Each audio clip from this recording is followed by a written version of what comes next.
Film review, movies, music, culture, politics, society podcast, interviews, movie reviews, and more. Live Sundays at 5:30 p.m. on Facebook at Crazon Dion. Hey everybody, this is Lunell, the original bad girl of comedy. I'm here at the Link Promenade in beautiful Las Vegas, Nevada, and you're watching the Film Review.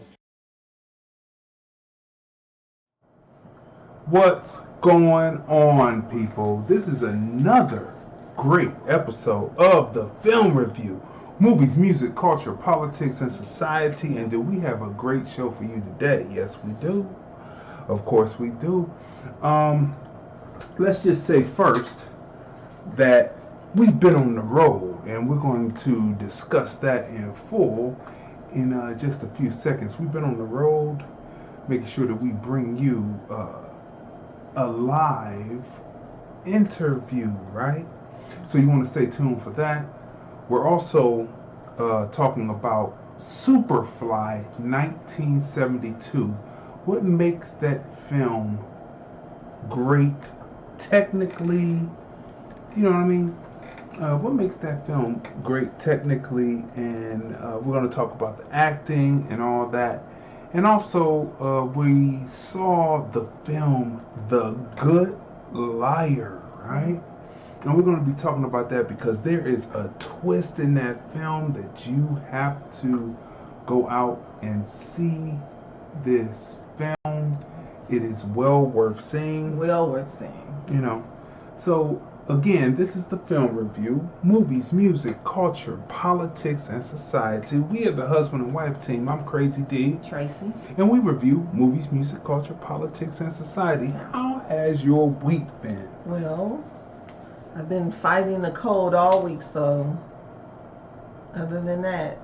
Yeah, it's that time of season. Where your throat gets scratchy. Yeah. And, you know, most people in Las Vegas, because it appears to be warm, because there's no snow, they're still walking around in shorts, tank tops, Right. wife beaters, and flip-flops, no socks, Right. no shoes. And it really, they get sick, and then you get sick, and there's something out here called desert fever where you catch this cough and you don't get rid of it until April, right? So we're trying this year to make sure that we do not catch that, right? Right? So that's what we're doing here. Okay, people. So to get started, we went out on the road, right, to capture an interview that we have up on deck for you to see, right? And it is an interview which I don't know why it's starting and why Film this review. is here Movies. and why this is playing again when it should be this right here. I don't know what's going on here. But anyway, people, listen. So we have an interview up on deck with Lindsey G. Smith. Yes. She is in a episodic web series that is promoted by Issa Rae Presents on her Color Creative YouTube channel, where she spotlights new voices in cinema and in storytelling through web series, where she began, right? So she's spotlighting new talent, and the show is called King Ester, right? And it's on its 5th episode. It's a 7-episodic series, a 7-episode episodic series that shows again on Issa Rae Presents on her creative, Color Creative YouTube page, right? YouTube channel.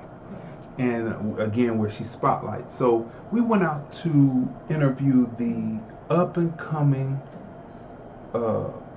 supporting actress within this piece. Yep.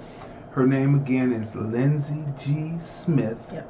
We went out to interview her and get her point of view on what it is to be an actor. Yes. You know, a little bit of her background. But this piece that we cut up especially for the show Right. is a brief piece that talks about her involvement within King Esther. Yes. And we run it down to you because this weekend is Soul Train weekend. You know, Soul Train is broadcasting live and lively in Las Vegas, and she came to town to be part of Soul Train, right, and represent the show, right? So we go through it and we go through paces, and you'll be able to see the full interview on Tuesday, but this is just a piece to give you where we're coming from. When you watch it, you know, we didn't put the magic on it that had to do with what Lordland Films usually does, but we do have the voice sync, so the vocal is right at you, baby. Yeah. Right? The color, the color is beautiful. It's right at you, baby. Yeah. But we didn't put the magic on it, you know, which Crazy D does. So this is a wide angle shot, you know what I mean? But that's not what the finished product is going to look like. But the picture is good, the sound is good, and, you know, it's half the magic, right? So without further ado, we're going to go into this, and we will be back right after this. But again, this is the interview, just a portion of the interview with Lindsey G. Smith. And here we go.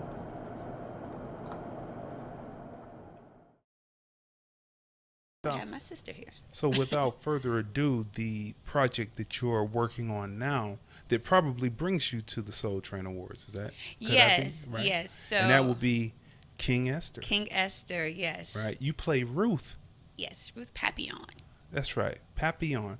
So you're the sister of the King Ester character. Yes. Right? Yes. So describe what King Ester is about. King Ester is a web series. It's a great web series. It's based in New Orleans. It follows the story of Esther, who is a transgender woman in New Orleans seeking stardom right before Hurricane Katrina hits. Mm-hmm. And so my character, I play her twin sister, and our family, it's really about our family and her challenges, and because our family has a lot of challenges already, and so then you add in Esther having her transgender journey. There's a lot going on. Mm-hmm. But it's all very interesting and all set right before Hurricane Katrina in New Orleans, and I'm excited to be a part of it. I love the story. I love the way it's shot. It's streaming now on YouTube. Mm-hmm. Issa Rae's Color Creative. It's on their YouTube channel. That's right. Issa Rae Presents. Issa Rae Presents. So yes. So let's go through that process, because you know we are here for the artist, right? Yes. So what is that process like? Coming in to audition for that? Did you do multiple callbacks? Was Issa Rae actually in the room the first time? When did you actually get to finally stand in front of her? Okay, so for this project, we shot it. It was an independent, and then after everything was done, the film or I guess a lot of post-production was done. Yeah, it was scored. It was completely finished, and then you go out and you look for distribution. So Issa Rae, she was the distributor who purchased mm-hmm. it and put it out. Mm-hmm. And so for me, I actually haven't met Issa Rae yet. The writer-director is Dewey Gerard. Dewey Gerard, amazingly talented writer and director that I've worked with before. We're friends. So he introduced the idea to me, but I still had to audition for it because he had producers, so I still went in like any other normal audition. He told me about the character. I did meet with him and talk about it, but I went in for the audition and then went back in for the callback. So what does that feel like for those who have never done it? See, we go deeper than most interview shows. Nice. We want to feel what's inside of the artist when you're walking in the room and you're reading audition? Code. Right. Yeah. Well, that one, it wasn't a code read. But it's always, auditioning is a beast of its own, and it's it can be challenging and it can be disheartening, but essentially if this is what you want to do, you have to do it. You have to learn how to maneuver, how to audition well, and book the work. So auditioning, it can be like your nerves are all over the place because you're walking into a room with, sometimes you know the people. I was lucky this time. I knew at least one of the people. The other people I didn't know. That was my first time meeting them. And sometimes it always depends, because sometimes it's just a casting director. Usually it's just a casting director. He was very hands-on with this project, so it was the casting director, him, and maybe two of the producers on the film. So you just walk in and you just have to be focused on the character. You can't take any of that in. You're here to show them what you can do with the work that they presented to you, the sides, which are the pieces of the script that you're reading for your character. And you just have to remember, like, these people want you to do well because they don't want their time wasted. So they're rooting for you. And it's just, for me, I think the best way to think about it, which isn't what you asked me, but the best way to think about it. Go ahead. This is very interesting for the audience, believe me. Yeah, but the best way to think about it is to just go in with the idea that this is a collaboration. Like, this is what I can bring to your project. Like, I can bring something good, and if we can both, if we're both on the same page about it, then let's go and have fun. If not, okay, cool. Best of luck to you. Best of luck to me. You know, so that's kind of the mindset that I have, which helps me keep my nerves in check, because it can be a nerve-wracking experience.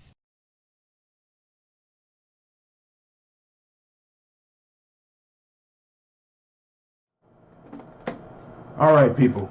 So that was the brief interview talking about King Ester, right? And, you know, that was Lindsey G. Smith. Now, like I said, that was a wide shot. When the finished product comes out on Tuesday, it's going to be the full LordlandFilms.com magic, you know, the Crazy D produces. You know, you hear the sound quality is there, and you see the picture is there, but we're going to be changing angles, and the wide angle is no longer going to be there, right?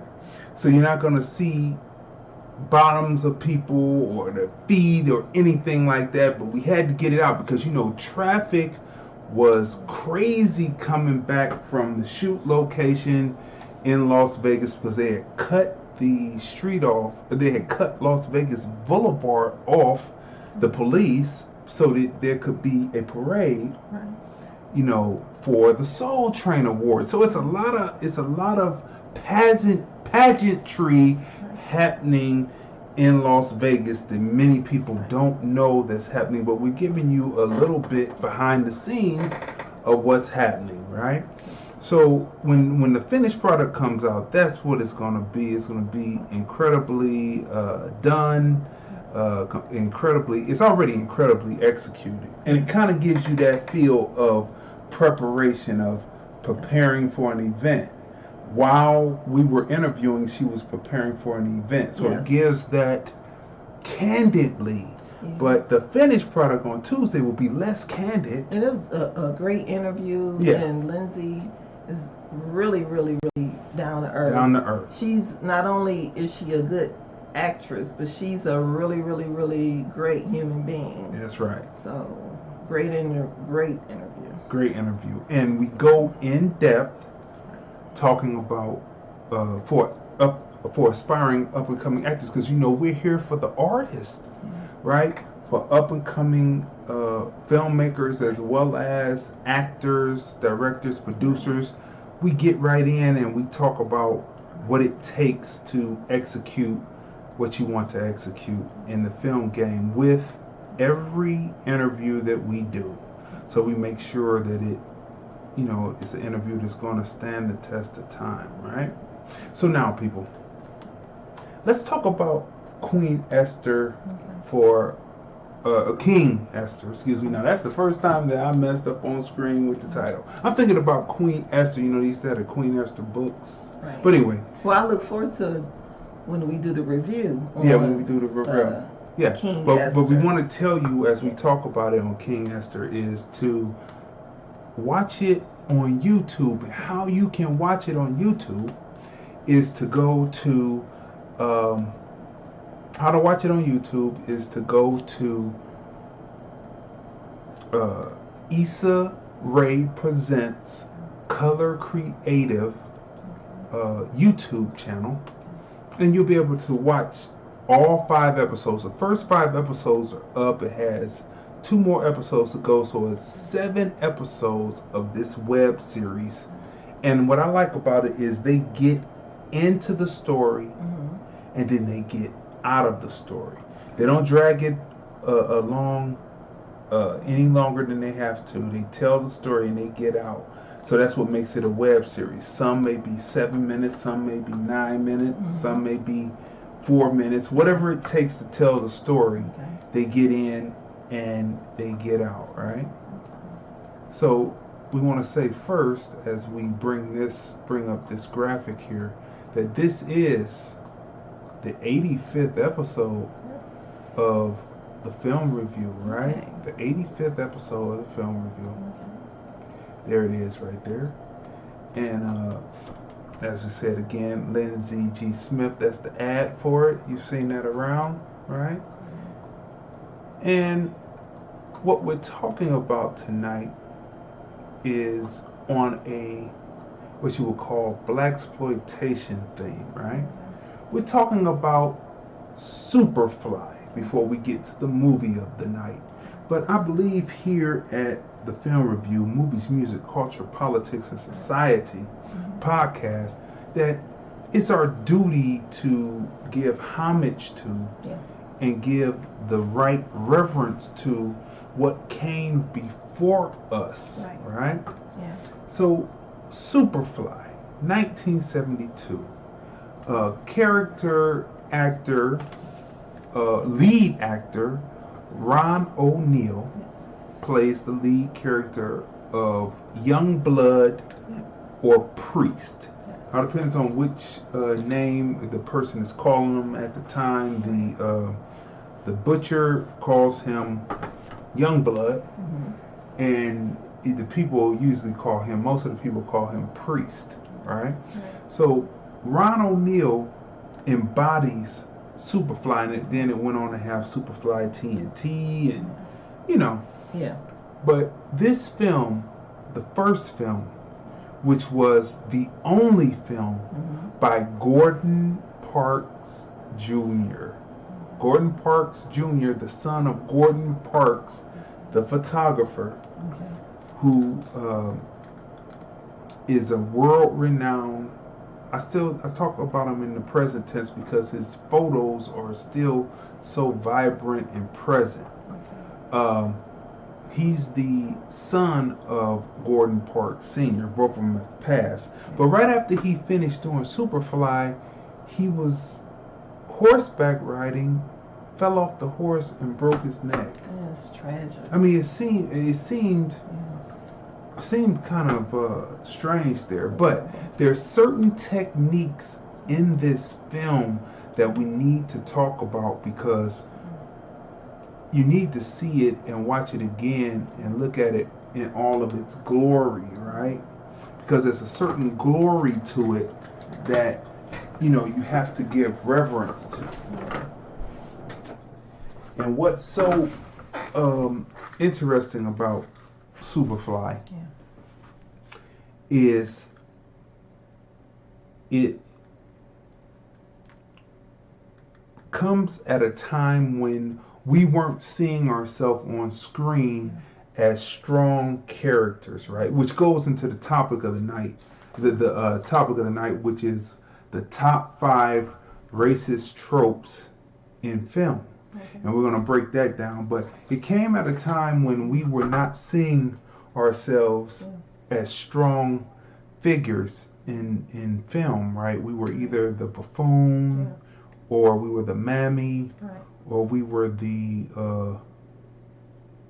person that was always scary, step and fetch it, comes to mind in that aspect. And so we didn't see ourselves as positively as we should have seen ourselves in film, right?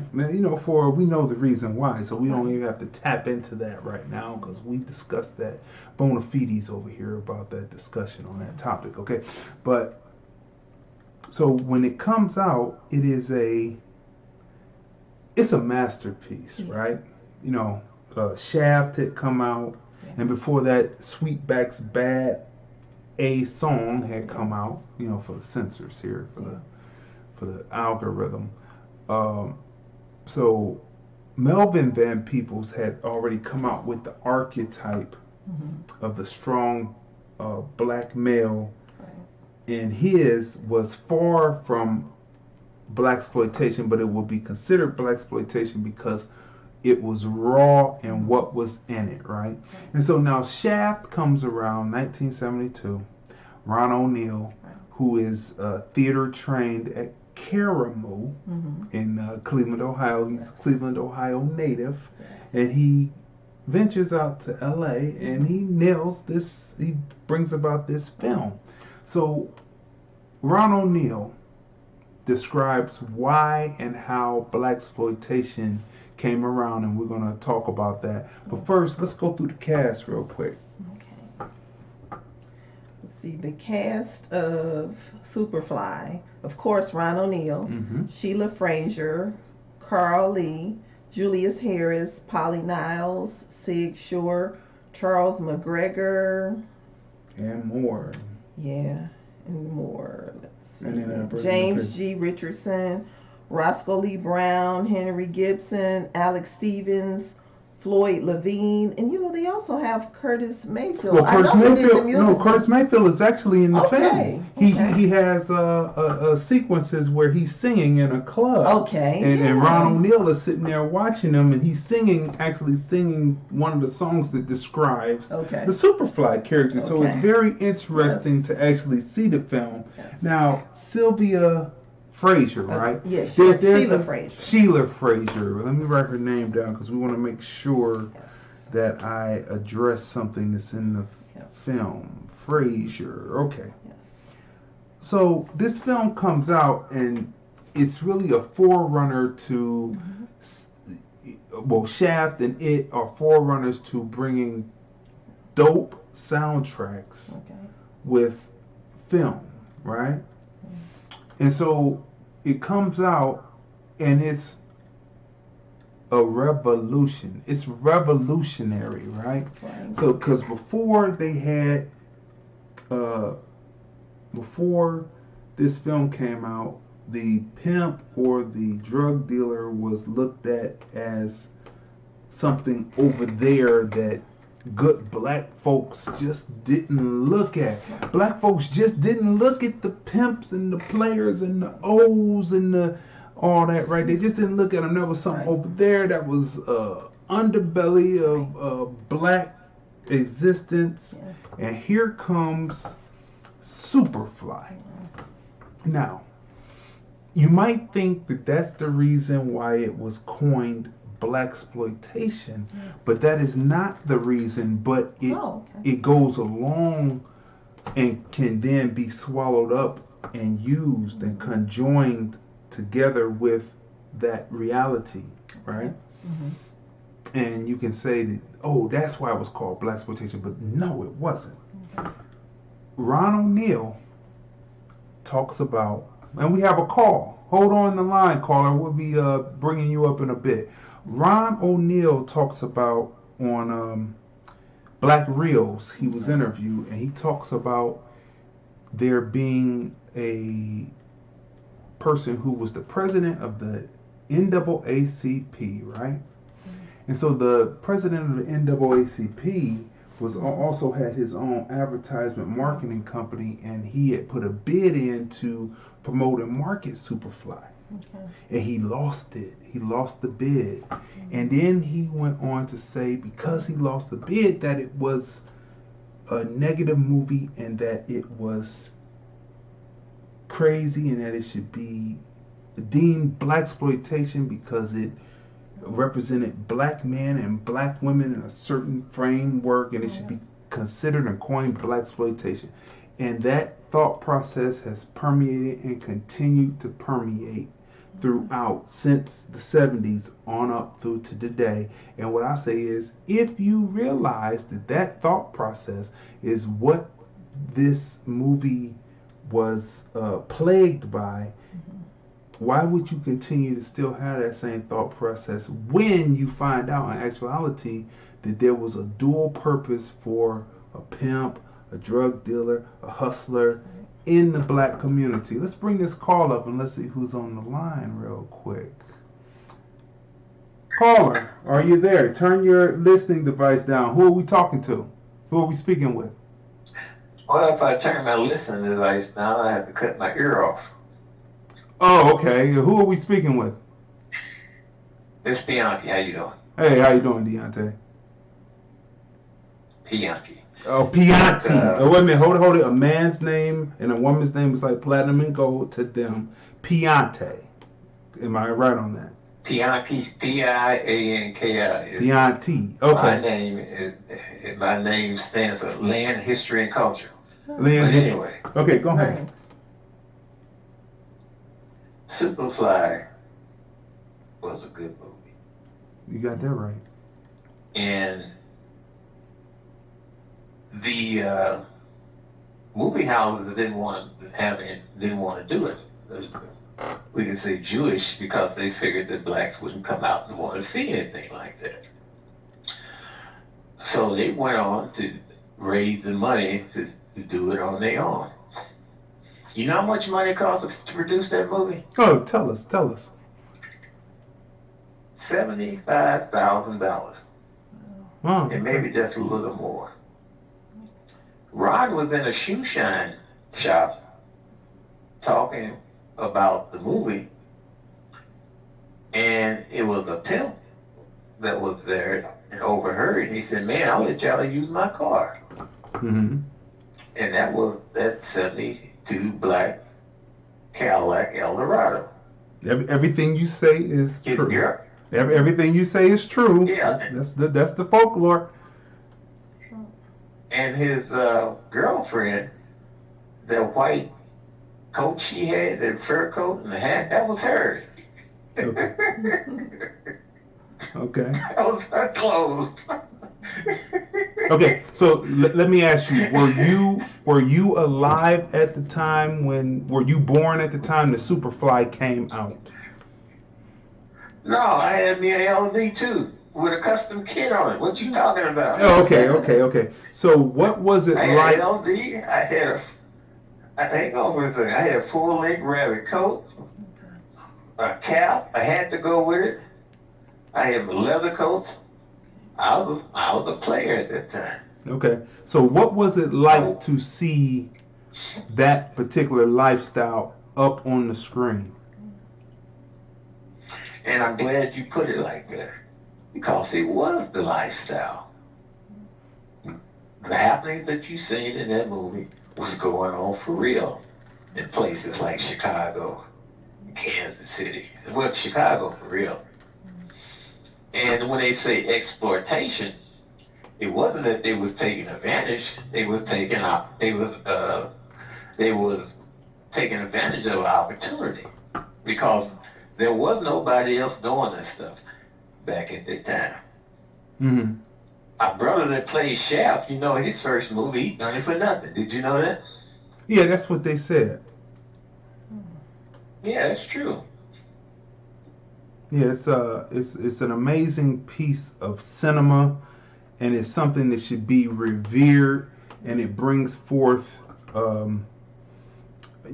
truth about here's a man who is in the game, and he wants to get out the game, and he tries to do this one last score to get out the game. As Ron O'Neal described it, it was like a black man. He was in his Eldorado, but it was like a black man riding off in the sunset, like John Wayne would ride off in the sunset on a horse, a cowboy riding off into the sunset. He was riding off having beat the mob and gotten out and riding off into the sunset. Is that how you saw the film at the time, or how did you see it? What was the politic? Well, yeah. It was, and you know what makes the film so great? Curtis Mayfield. Oh, yeah. That's right. My goodness. Yeah. Curtis Mayfield. And the score, he made it great. And I tell you, and heck, I'm old, I'm a grandfather now. I still love hearing Mayfield's song. So, you know, that's part of history. It's gone now. But I tell you what, back during that time, everybody had something on their car too, whether it was the Continental windows, the coach light, or the headlight, spider grill, and the Continental grill on the radio. Man, everybody was doing something to their car to make it look like that. Hmm. Can I ask where you're calling from? I'm calling from the Midwest, between the South and Missouri. Oh, okay, that's good. Now, it wasn't no southern thing. Now that was strictly up north, East Coast. I don't even think it done much in the West Coast, because that's what it was centered on. It was centered on, you know, those areas up here. It wasn't even centered on St. Louis. It was centered on your Chicago's, your New York, and so on. So as far as that people was to look at it and say, yeah, I see that all the time. Mm-hmm. They would see it all the time. So everybody wanted that album. You couldn't find that album. Hey, you think Popeye's chicken sandwich is hard to get a hold of? Shit. You couldn't get one of the Superfly albums, man. People be waiting outside, sleeping overnight outside, trying to get one of those albums. So from your perspective, looking at the film and how Ron O'Neal captured Priest or Youngblood, did he bring to life the essence of a hustler, do you believe, in the film? When you watched it, did you say that dude is real, or did you find some things within his portrayal that you said, that's not quite? No, that's it, because I dressed like that. Okay. We had Italian knit clothes. We had the big hat. I had a hat for every day of the month. Okay. Something. And I tell you what else came out after that one. What's the word? I choose you, baby. What was that? I choose you. Yeah. I choose you, baby. Yeah, that's Willie Hutch. No, they had Willie Hutch. It was I can't think of what the name is. Yeah, I choose Players Ball, Pimp Ball. Yeah, they reused those was going on. Yeah. Those was going on. Okay, events was going on. Okay, am I to assume that you were a player or a hustler? No, I had a job. Oh, okay. You just made sure that you were fly. I work, I changed clothes. Okay, hey, thank you for keeping it real, you know? Wait a minute. When I was pretty well off, and I was able to buy the cars. I didn't go out and hustle the cars. I bought the cars. Okay. But that was, that's what you wanted to mimic, because it was cool at that time, and you wanted to dress. We dressed nice in high school. We had on our suits. We had on our Italian knit jersey, the pants, and even in high school we were dressing like that. Then when Ron came out with Superfly, and it just fell right in place. And the other ones that came along with it, you had Truck Turner, and you had, what's the one that Pam Grier played in? Oh, Foxy Brown. Brown. Yeah. Foxy Sugar. Brown. Brown Sugar, yeah. Isaac Hayes. Yeah, Isaac Hayes, yeah. Truck Turner, yeah, absolutely. So, would you say, what was happening, because within Superfly, being that you were there and it was happening and you were contemporary in that time, what was happening between the pro-black people and the people who were hustler player? Because it kind of is played out in Superfly when the pro-black people sit down and talk to him. You know, the brothers talk to him with the afros. What was that like, and was it as much tension that they played in the film? Was that same tension in real life?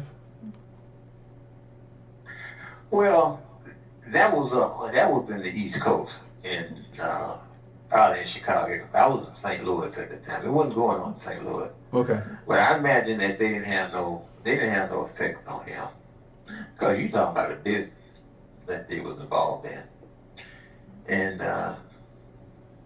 you talking about 1972. See, that's coming out of that's around the time of going right out of the civil rights era, going into the Black Power era, after King got killed.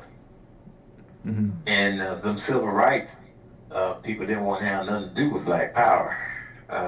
And the young, with the young, and them with the Southern Christian Leadership Conference and so on and so on, but eventually they did come by, start accepting. But Black Power wanted to go different than civil rights.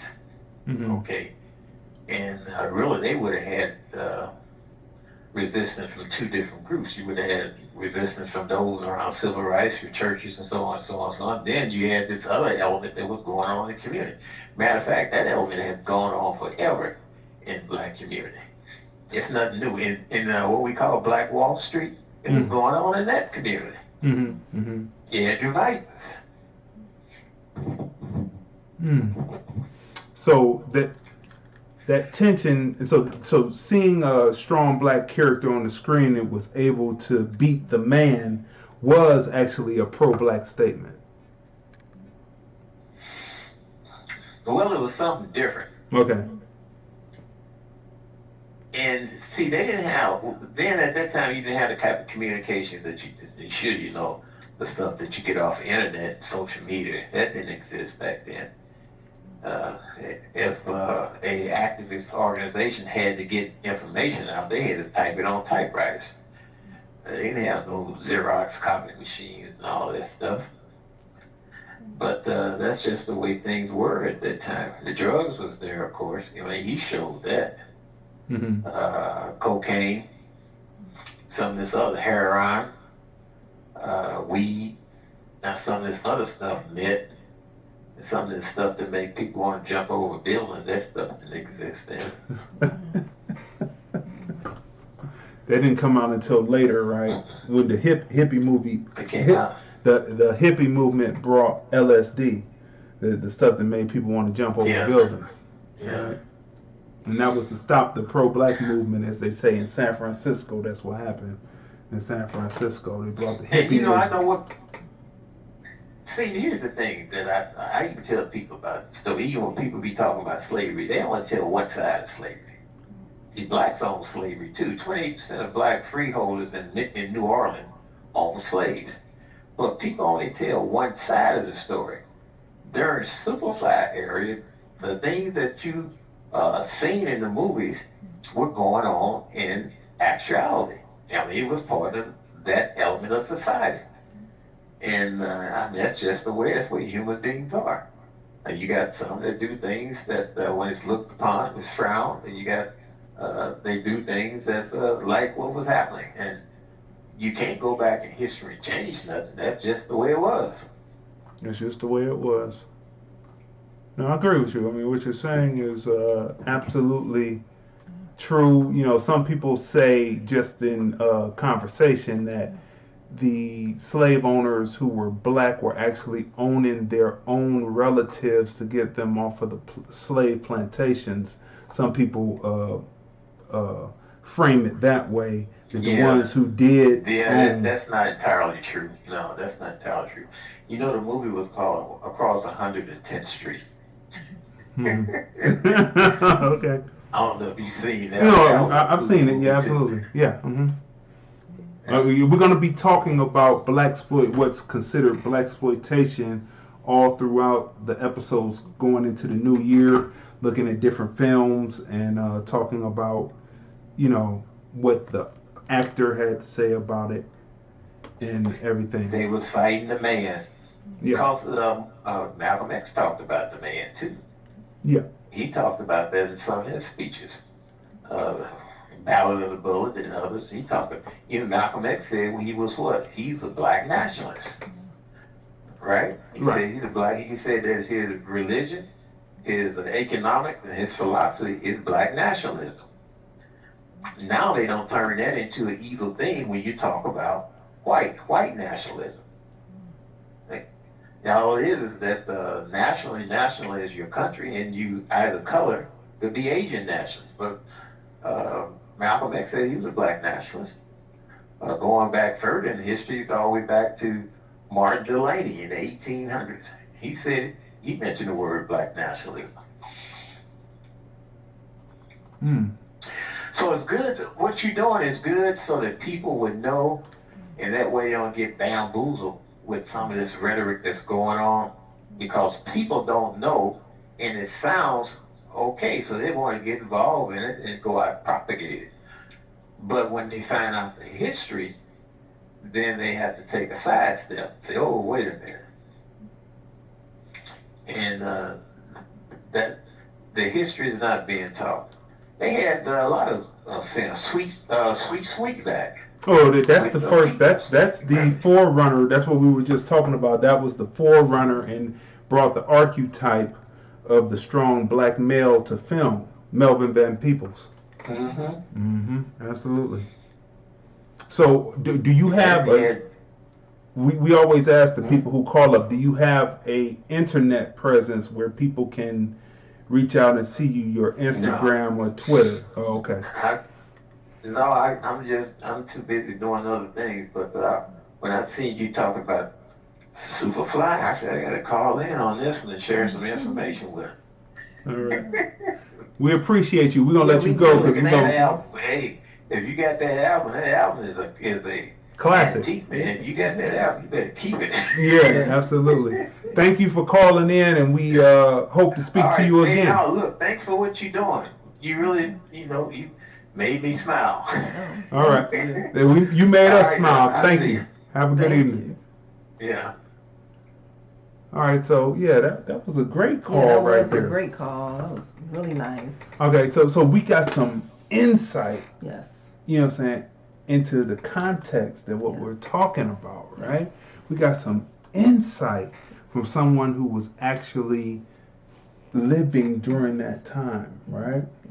Now, so speaking of the soundtrack, let's go to the soundtrack because we were going to talk about that. If you see on the poster here, you can see the picture of none other than the man himself, Curtis Mayfield. And his soundtrack, man. Yeah, I mean, it has to be one of the best soundtracks. Has to be one of the most sampled. Most samples. Classic. Up there with James Brown. Yes. Parliament Funkadelic. Yeah. Right?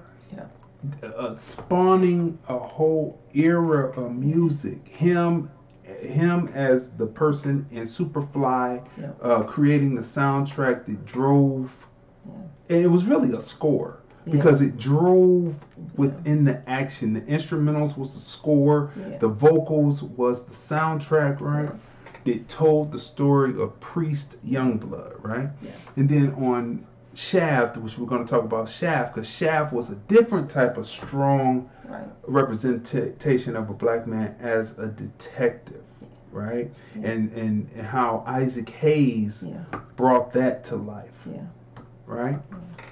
So the soundtrack though, from the opening scene, right? And then we're gonna get to the technical side of this, what makes this a film that should go down in the canon, right? Because they say that Steadicam was started with Rocky, but that would have been quite a few years later. What was that, 76, 77? That would have been 5, 6 years later. All right? Yeah. So, but the soundtrack, Curtis Mayfield, he captures, I'm your mom, I'm your daddy, I'm that nigga in the alley. Right. I'm your pusher, man. Yeah. Right. And then the guitar, I mean, it just pushes through, and you can just listen to that, and it pumps you up, right? at the same time that they tried to down this movie, then a movie comes out but maybe a decade later called Scarface that had a horrible soundtrack, had no soundtrack to it, and everybody listened and wanted to be Scarface, right?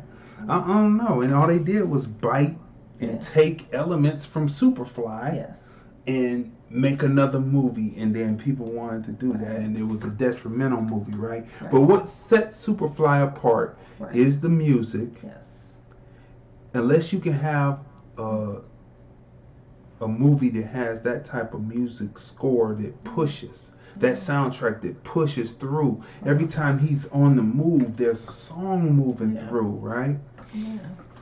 It's just incredible. So absolutely a 10. I remember being a kid and under our commode table, because there was the record player that had the speaker. It was a whole console, right? Had the speaker and the radio and the bouncy turntable, right? But over here was the commode table. Underneath the commode table were albums, and I used to look at that Superfly album all the time. There he is standing there, right, in his suit, and the woman is sitting there, laying there under him, looking up at the camera. I mean, that was just a strong image right there. And what was so interesting about the movies in the 70s then compared to today with the Me Too and all of that movement going on is the women were in on the move, right? They were in on what you say, the joke. They were in on the gag. And today, unfortunately, not so much, because we don't listen to history. We don't read history. These films are history, and we would know what it is and how together we were, right? Now, technically about this film, the technical moves. Now, Superfly opens up, and it opens up from a God, what you would call a God shot, right? Which is a God shot is looking down from on high, looking down on the people. And it starts out with two junkies, right? And the two junkies are talking, and though they are far away, you know what I'm saying, from the God shot, you're hearing them crystal clear. The way that Gordon Parks Jr. used ADR, because you know they weren't mic'd. Right. They weren't mic'd. He put that in afterwards. It's certain things that you have to watch about this film. They're talking, and they're talking the dialogue, and they must have practiced the blocking and timing.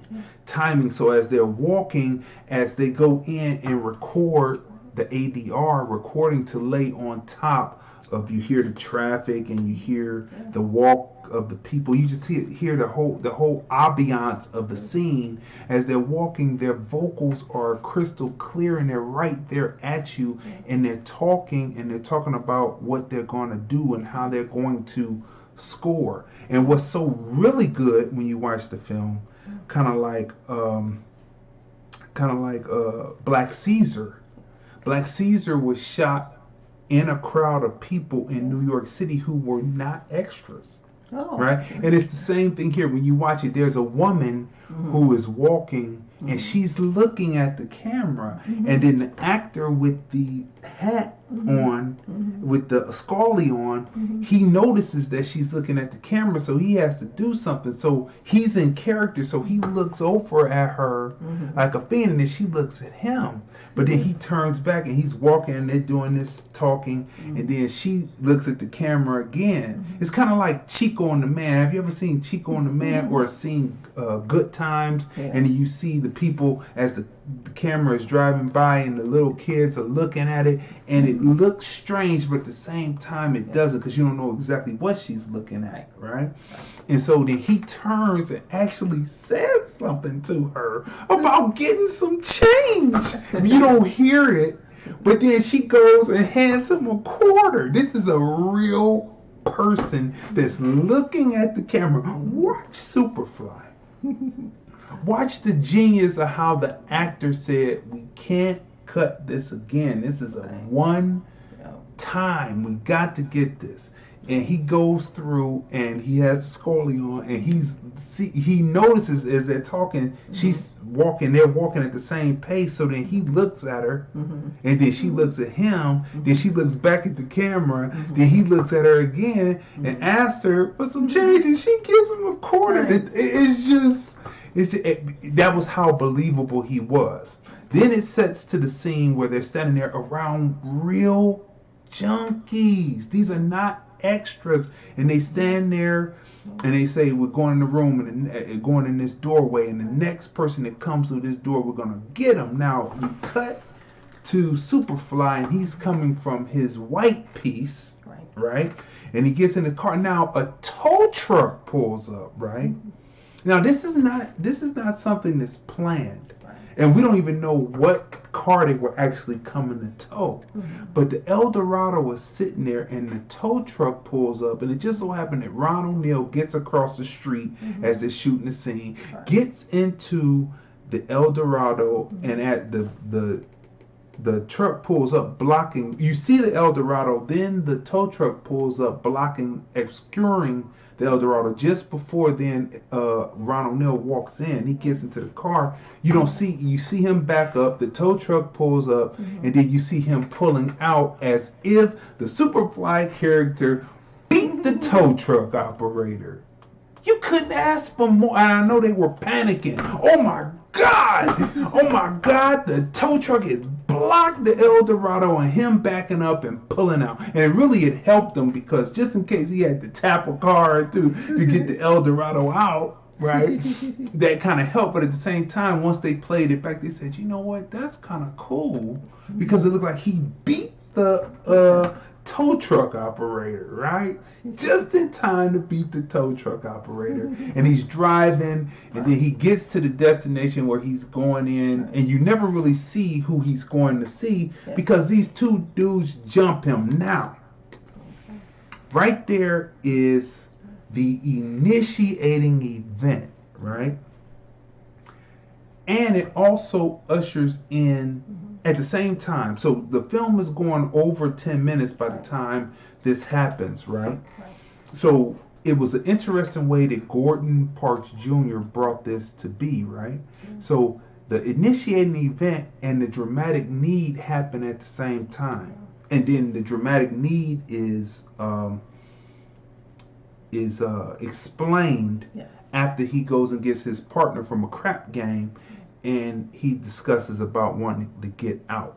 So the initiating event was what kicked off what he had been thinking in his mind for over a year about getting out the game, getting a big score, and then getting out the game. Right?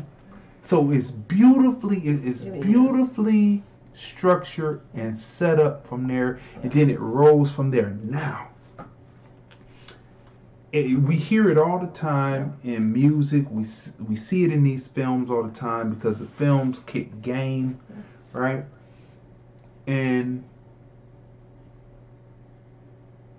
he is excited because Scatter agrees. Now, I'm not giving the movie away because you had to see this, but I'm going to say Scatter agrees on something, and he goes to the bar to celebrate. And he sits down with another one of his henchmen, and he tells the other guy, I'll see you tomorrow. That didn't really make any sense, because they should have been celebrating together. But anyway, so he sits down, and then Freddie comes in. If you've seen Freddie before, I'm jumping around the story, but it's still within the through line. And you see Freddie, and you see what type of person he is. He is a unwilling gangster type. That's what I'll say. He's the unwilling gangster, and he sits across from him, and he brings his woman in front of people who would be hustlers and players, after he's been threatened with, she might be out there on the track. But anyway, look, so you have to watch the film. But he sits there, and he's talking to the guy, and they're talking about going uptown and downtown. He said, no, I'm going uptown. He said, you're going to such and such. No, he had just drank a beer, and so this was subtle acting on Ron O'Neal's part. You don't catch it unless you're sitting there really analyzing facial features and everything, but it gives you where the big gloom is going to start to happen, right? Yeah. Is when he says, "No, I'm going uptown to see Scatter," and his face, he doesn't go scatter, he goes scatter, and then he goes, "Oh my God!" Then the camera flips over to Freddie, who's sitting across the table from him. His girl that went to the jukebox, he's sitting across from the table from him. And you realize that Freddie, who is an unreliable gangster type, one that doesn't follow the code of silence, Priest, Youngblood, messes up and lets this out. And then the movie rolls from there. And this is how different forces and elements find out that he wants to get out the game, but he's valuable to the game. And just like Jay-Z says in his songs, they always want to pull me back. Yeah. And so this film right here, the acting on it,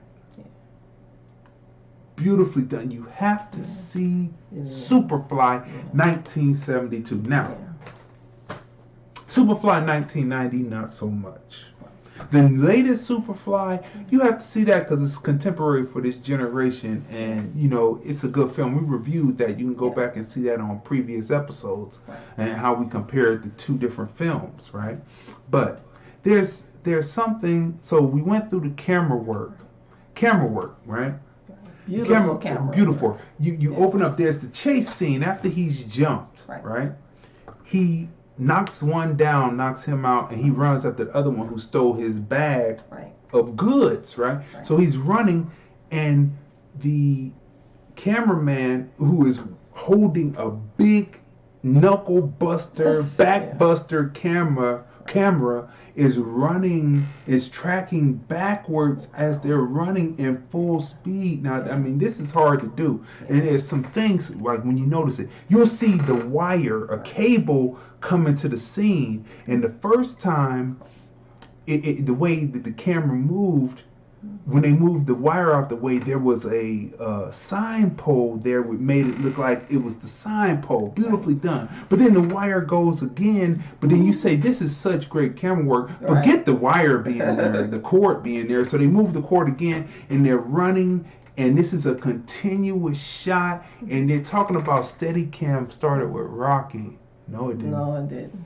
The concept of Steadicam, of using a camera and moving with people, not just panning, but running backwards and catching the people, starts with Superfly. And I have used those techniques in my film, and some of my films too, about, I can't think of the title of it right now, but I used it when Stewart, Elsie was running, and when he's running up to the camera, then I start tracking back with him, and it appears that he's running at the same pace. I pick ideas and say that this was great stuff, and I wasn't using a Steadicam. I was using my straight, and you can see it. It's beautifully done. So right there, concepts of camera work, beautifully done.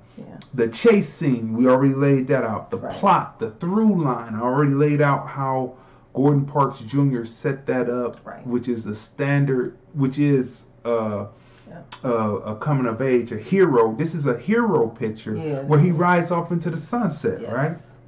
Now, there's only one scene in it that is questionable, and I'm sure that when Sheila Frazier was sitting in the theater, I thought that it was a little too much slow-mo used on the sex scene. I mean, they were in the jacuzzi or the tub and the bubble bath, right? And there's you hear her talking, she and she's doing this, but it's slow motion. Then they have a slow motion where they stay on her behind for like, I don't know how many frames. It had to be a minute. Because I'm sitting there like, why don't they cut to something else? And it's like, so I know that if this is the way that it was originally cut when she was in the theater, she watching it, she was alarmed. Okay? She had to be alarmed with what it was. So that was kind of questionable. But overall, I believe that it is a great piece classic of work. Yeah, it is. and that you will enjoy Superfly, right? You know, in this time and era, that's why I bring it up, because at the time when I saw it when I was younger, I didn't think anything of it, but then looking at it as a filmmaker and cutting it up and looking at this era of Me Too and Enough, well, you know, that just probably wouldn't have passed the censor test today, right? They would have said, you have to move on to something else. So now look, Superfly. Yes. One of the classics of what would be considered blaxploitation era. Yeah. One of the classics is definitely a 10. Definitely a 10. Definitely a 10, right? Yes. So now, let's go to, since we're on film, let's talk about the top 5 bigoted tropes in film. The top 5 racist tropes in film, right? Number 5. Okay. One of the most racist tropes in film that is used by most filmmakers who are not black filmmakers is the coon. The person who will do anything, most times degrading, to get attention, to be seen. The coon. The person who will sell out his mama just to get ahead, right? Number 4, the sapphire. The black female character that is threatening but never sexual. She's like Aunt Jemima, you know. She's like when you would watch Tom and Jerry, and you would. And you wouldn't see her face, but you would see the mammy, right? You didn't know if she had to be the maid, right? But there she was, and you know, she was setting the table. It was like she lived there, but you know she couldn't live there, so they wouldn't show you the Caucasians that were living there, right? So there she is, and she's like the mammy, and she's like, Tom, what you doing, Tom? So the sapphire. Okay. Right? I used the cartoon reference instead of going into, you know, live action. You know, leave those actors who had to do that alone instead of stepping magic. Right, okay, number 3. The non-threatening, strong in the body, weak in the mind, black man. He's very helpful. He'll say, look at those 2 dancing like angels. They just a couple of angels up on the screen dancing the Green Mile, right? The Long Green Mile, or was it the Green Mile? The Green Mile. The Green Mile, that's right. That was a long Green Mile, because that was a long movie, sitting up there watching in peace. Michael Clark Duncan, yes. who we know. He did an excellent job acting that out, because when you saw him in interviews in real life, he was nothing. He was straight, to me, he was straight. Well, I can't say that word because they won't understand what I'm saying when I'm saying the word, and they'll get me. But there's a word that describes proud black people, and it appears to be like something that would be said to be. It's a word, and it sounds like another word, but it's not that word, right? But we can't use it here because they won't, you know, they'll ding me for it, right? Yeah. So. That character kind of that you're talking about reminds me of, what's the friend on Boondocks? The grandfather's friend. Oh yeah. What is his name with the eye, with the one eyeball, right? They were gonna make a movie out of it, but when I saw the live action guy, I was like, that's a little much. Or the character Sam Jackson played in Django. In Django, that's right. I mean, you are exactly right about that. That is exactly the character that he played. Exactly the character, and so you know, he killed that character. He did a great job playing that character, because you know what? The non-threatening. He's not threatening to black folks either. So that's not exactly the character. That character is the. That character is not really the non-threatening. I'm talking about the non-threatening to white folks, right? Okay. That would be a whole nother category that I don't put in, because we don't see him in film, that particular character in film too often. Right. The only reason why I believe that Tarantino brought the Samuel L. Jackson that script is because of Boondocks. Yeah. Yeah. Right? Yeah. So it was a Boondocks, so you don't really see that character too much. That is a character that is more that we recognize as a group of people when we come across them. Like when we went to the library to have a test read, and the dude was like, "You having a test read here?"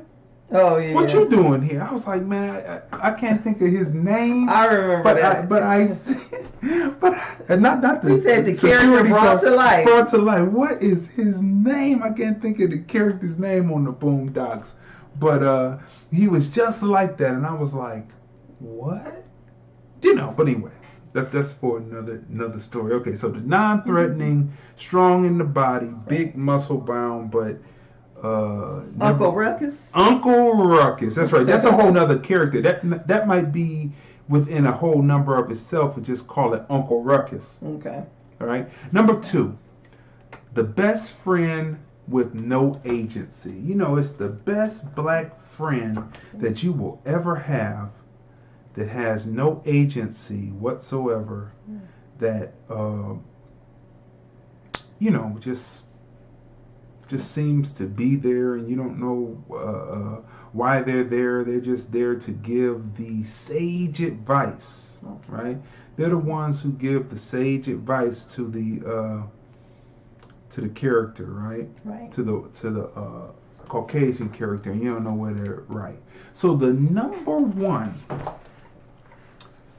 racist trope in film is, drum roll, we've talked about it before, black people taking the joy from white people's day. That is the number one trope in movies where you will see, here it is, there's a police officer that just stops the person. Never in history that I've ever seen where that would actually happen. Right. It doesn't happen. Now, on the actuality, right? That happens all the time to black people. So it's a projection that they're doing off of themselves as individuals, or the women who will call on black people who are just going about their day. Yeah. All right? And then they cry victim and foul when they're called out on their thing. Yeah. You know, when they call on the phone, you're barbecuing in a park that's public for everyone. They're calling on you. Or you're in the store and you're minding your own business, and a man calls on you, and then the police come in Ohio and they shoot you down because you had a rifle in your hand that you were getting ready to buy for your son, which was a BB gun, not a real gun, but a toy. Or Tamir Rice, he had a toy. Or Tamir Rice, the guy called on the phone. A little boy in the park. A little boy in the park. A toy gun. Right. So these are things that you see. These are racist tropes that are not that are detrimental going into the sight in the eye gate. It's a zeitgeist going into the eye gate that affects the back of the subconscious and manifests in the conscious of black people. So number one, black people taking the joy from white people's day. 2, the black best friend with no agency, meaning they don't have any plot line of their own. They're just there to serve and give sage advice. Number 3, the non-threatening, strong in body, weak in mind black man. He's very helpful. Number 4, the sapphire, the black female character that is threatening but never sexual. And number 5, the coon, the person who will do anything, most times degrading for attention. Right? So that's our top 5, right? Now, the movie of the night, people, as we move right along, is a movie that is well worth seeing. Yes, it is a drama and a thriller. That's right. It is a drama thriller. It is. So let's bring this up real quick. Put that right there. And go here. Here we are. Yes. The Good Liar, Yes. right? That is the name of the film that we went to go see to review with you. Now listen, I remember a person asked, how come you don't see just black films? Well, people, listen. First you have to know, like we told you when we went to go see the one film about the Holocaust, we have to see what they're thinking about us. I said there was no way Operation Finale would ever talk about anything black in it because it had to do with the Holocaust, the Germans and Jewish people, but however... And there wasn't any... context for it. Right, yeah, there wasn't a black character in the film at all. But it opens up. But anyway, you have to go see that film and you'll see what we're talking about. You have to know what they're thinking about you. So now... And the second and the main, actually the first reason is we represent our black bona fides all the time on this show. So believe you me, we can go see great films and review them and apply it to the black diaspora like we will do with this film, The Good Liar. Let's go through the cast real quick. Okay. Great cast. Starring and headed by Helen Mirren, Ian McKellen, Russell Tovey, Jim Carter, Mark Lewis Jones, Johannes Hakoor, Celine Buckins, Laurie Davidson, Neil Williams, Michael Culkin, and Phil Dunster. Right. Now look, Helen Mirren appears to be a widow. Yeah. Well, she's a widow, but she appears to be a widow.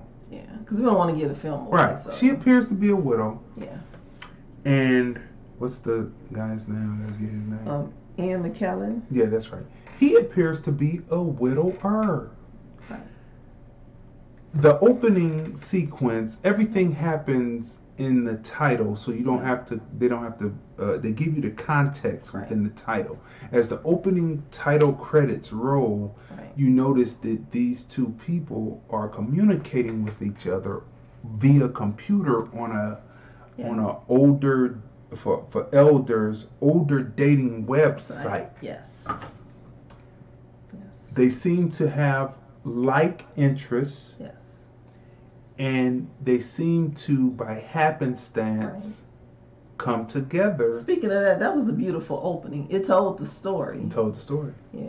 Right? It told the story of how they met. And so you didn't have to, so then you could go into them introducing each character and then them meeting. Yes. So you saw each one typing and then you saw the life of each character. Yes. And then you saw them meet for dinner. Yes.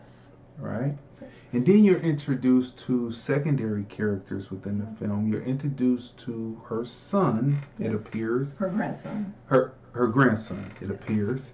And then you're introduced to a secondary character. You're introduced to a character that seems to be watching or casing the house. Oh, yeah. And you later find out who he is. The good liar is noticing him, right? So now, as the story goes on, you start to discover who the good liar really is. Yes. And I'm going to say that. So listen to me again. As the story goes on, you really get to see who the good liar is. Yes. Right? And there is a twist. Yes. In this film. Yes. This film has flashbacks. Yeah. Beautifully done. Yes. It spans 2 continents. Yeah. Right? Right. And it's just an amazing film, right? Yeah. Anytime we see Helen Mirren, we say we're gonna see that film, right? Because she never seems to do great films. Right. Like she selects really, really great scripts. So, and she's a she's a great actor. And McKellen, when we see him in film, right, he's usually a character actor, not necessarily a lead. Right. But when we see him, and he seems to deliver. So this right here, bringing this pair together, plus the poster. Yeah. It's kind of Scarface. It's kind of Scarface. So that gives you a clue about what this film is going to be about, right? Yes. It's Scarfacian, right? So as the story goes on, right? The layers start to be pulled back, and you start to twist. It's getting you as the viewer into this twist, and it's a twist, and then there is a big twist 2/3 into the film that you do not see coming. It comes left field. It's like somebody threw the jab and it blocked you, and they came with the left hook, or they threw the left jab and they came with the right hook, and you didn't see it coming. You described that beautifully, because the acting between Ian McKellen and Helen Mirren, like it's as if they're in a boxing ring with one another. Like the acting. Yeah, that's right. I mean, they like kill it in this film. I mean, because you're watching everything, their movements, the in the eyes, just the facial expressions and everything, because you're trying to figure out. See, I don't want to give the film away.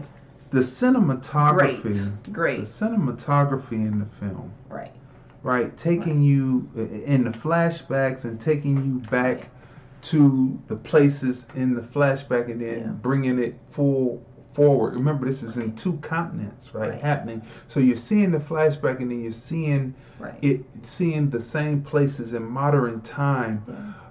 Beautifully done. It spans decades. It does. Right, with these 2 characters going back, they span decades. That's one thing, right? I love how in the film, you do, the viewer is introduced to Ian McKellen's character. Kind of like, you kind of know who he is in the film, right? Right. So it takes you on a journey.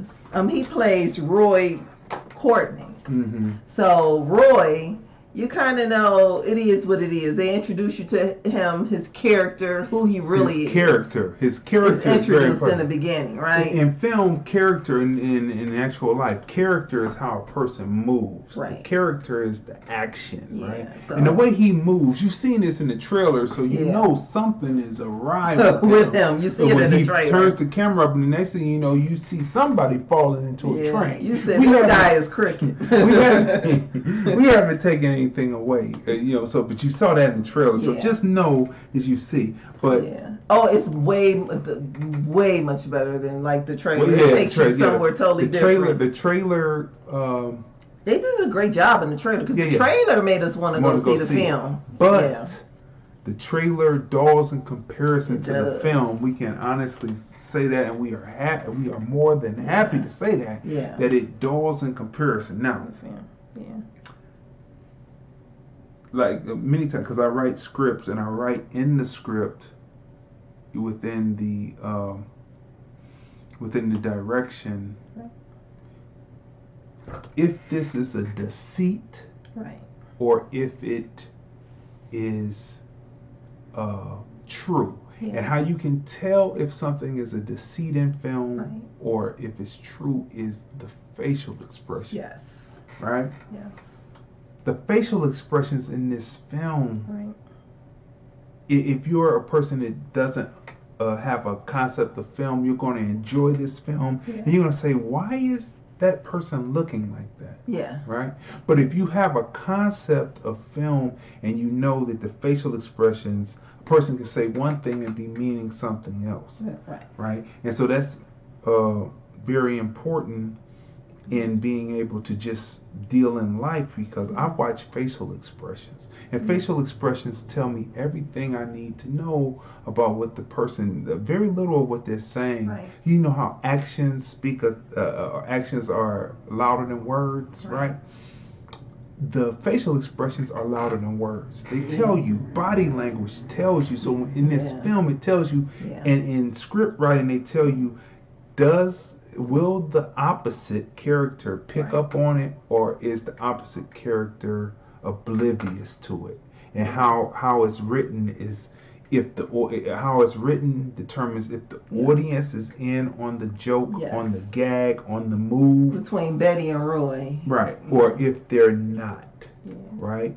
And so... And that was only one storyline, actually, because there are, like, other storylines happening. And matter of fact, I need to add to the cast, because he wasn't on the other list, and I thought about him.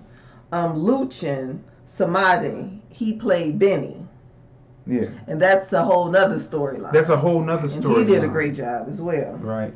Yeah. So this film is full of scams, people trying to get over, people stopping people from trying to get over, and it's just it's actually an ensemble cast driven by these two actors, right? Because each have different storylines going on within their lives. Right. And I'm telling you, you will enjoy this film. This film is one of the films, it's up top, right? Because someone clapped at the end of the, people were clapping. They did clap. And then people left the theater happy, smiling, and you talked to a couple. But let me say this first. Yeah. Usually I clap at the end of films and people clap, but I was stunned at the end of this film. Right. And so when I heard the person clap, the other people, it was like one or two people that were clapping, right? And it was a low clap. Everybody wasn't clapping, right? Because people were stunned at the end of this film because it was so good. And everybody, so when I came out the theater, I saw the older black couple that was sitting a couple of rows in front of us, right? And I called out to him. I said, "Excuse me." I said, "How did you like the film?" Right. He said, "I loved it." Yeah, he did. He said, "I loved it. We loved it." His wife was shaking her head, And then I said, "Did it seem believable?" Yeah. And he said, Yes. People get back." And that's where you have to go see this film. Yeah. That is what it is. So cinematography 10, the plot line 10, which is the through line 10, the twist. Yes. You're twisting up throughout the whole thing, but then there's a major twist. You don't even see it coming. That is a 10, 10, 10. Yeah. The acting. Yeah. The use of the facial expression, body language to tell the story. Right. You're saying one thing, but you mean another thing. Right. 10. The music was nice, well placed. The well-placed music, really well placed. Yeah. The use of flashbacks. Yeah. Beautifully done. It has you on the edge of your seat, and you look at this guy and you say, "Man, you are." But you have to see the film. But we can't leave out the costume and design because they were like sharp. The clothing was just amazing. Yes. But nice. I mean, the top hats, just everything. Yeah, just classic. Even a period piece, like when she had the flashback, the attire was really nice. The jewelry was beautiful. The different pendants, like everything. The top hats, the the umbrellas, the canes, just stylish. Well done. This film is the first in this Me Too enough era that I can say that the female lead in it is worthy of an Oscar. Yeah, she did. Oscar nod, because whoever they win, but she is worthy of Oscar nod within this period of Me Too, and because they try to push the female protagonist on you, right? When in actuality, like the original Laura Croft, right? We went to go see that movie, and we could see her as Laura Croft, right? We could see her as that, right? Not so much this new stuff. Yeah. Right? Yeah. They have these films coming out and you see these women and you look at them and say, they don't be holding a gun, right? Yeah, because the original Laura Croft was Angelina Jolie, who's also a really great actress. Right. So, but you see, they don't hold the gun right, and their hands are kind of frail, so when they putting the fist up and all that, you're like, I don't know if that's believable. But this right here, totally believable. Totally believable, worth seeing. Yeah.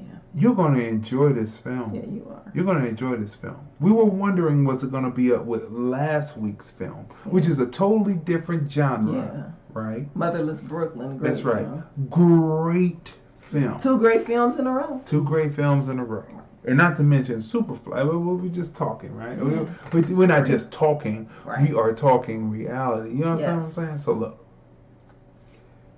As we move on, as we're getting ready to give this review on the film, I want to have this next thing set up before we give the review. So we already said cinematography, all that 10, storyline plot, all that 10. Yeah. What would you rate the film? I would definitely give it a 10.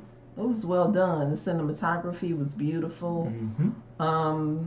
The different continents, that the characters are placed in, as well as in the flashbacks, which was in a totally different continent. The circumstances, beautifully done. Let me just say, the circumstances in which the characters are placed in is what really drives the film, which is the plot. The story is incredible, and like I said, you're twisting up, and then there's a major twist. Yeah, and then the music was great because, like we said before, like music placement in the film is very, very important. And it was tastefully done. Costume and design. Yes.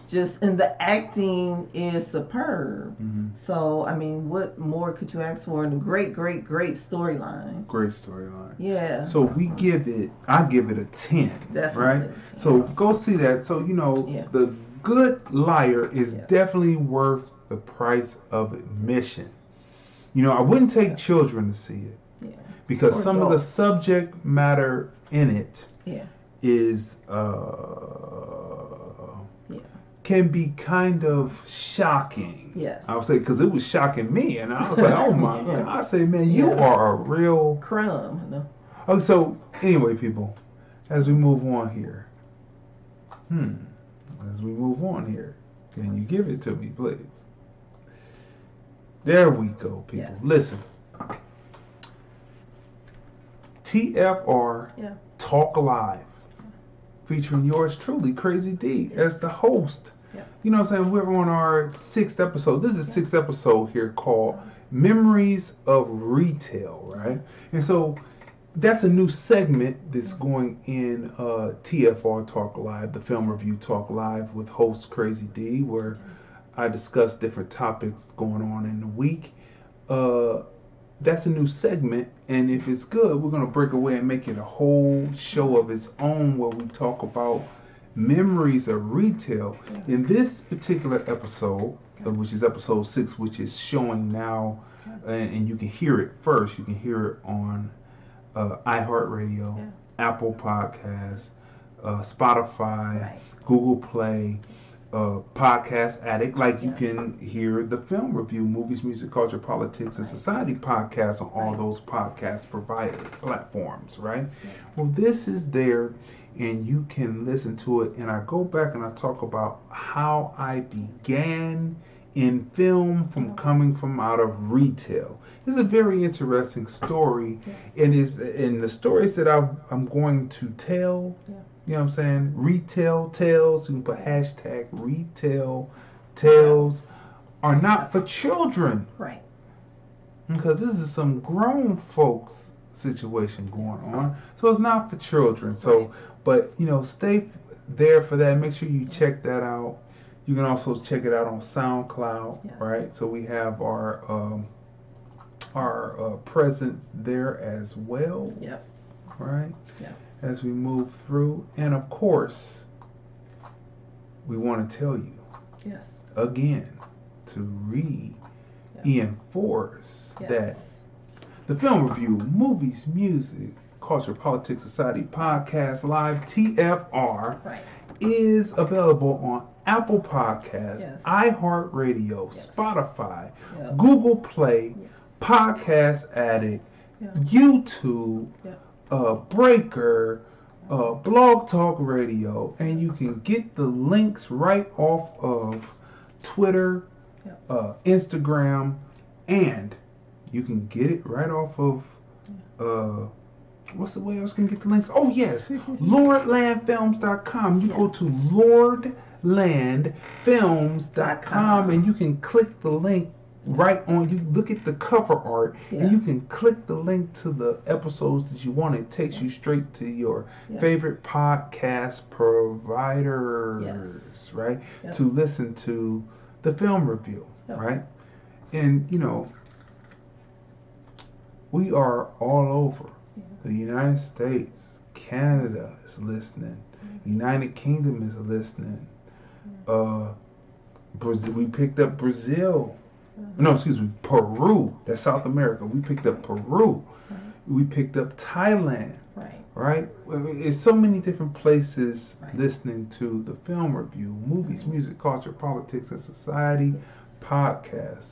And we'd like to thank you for watching. Can you believe that this is the 85th episode? Yes, and our wonderful, wonderful caller. That's right. We'd like to thank our caller. Film review family. That's right, part of the film review family. We'd like to thank him for calling in and giving context to Superfly, right? We'd like to thank Lindsey G. Smith. Yes. She is starring on King Ester, right? We'd like to thank everyone involved in putting that together, right? We'd like to thank people for putting out great movies like Superfly. We'd like to thank rest in peace, Gordon Parks Jr. and Gordon Parks Sr., right? Right. That's right. That film will forever be a classic. Will ever be a classic. One of the greats. Right? And we would definitely, without any doubt, love to thank you for watching and listening to the film review. Movies, music, culture, politics, and society. We are the husband and wife team. I'm Crazy D. I'm Tracy. And we review movies, music, culture, politics, and society. And we will see you next time on the Film Review. The Film Review. Movies, music, culture, politics, society podcast. Interviews, movie reviews, and more. Live Sundays at 5:30 p.m. on Facebook at Crazon Dion. Hey everybody, this is Lunell, the original bad girl of comedy. I'm here at the Link Promenade in beautiful Las Vegas, Nevada, and you're watching the Film Review.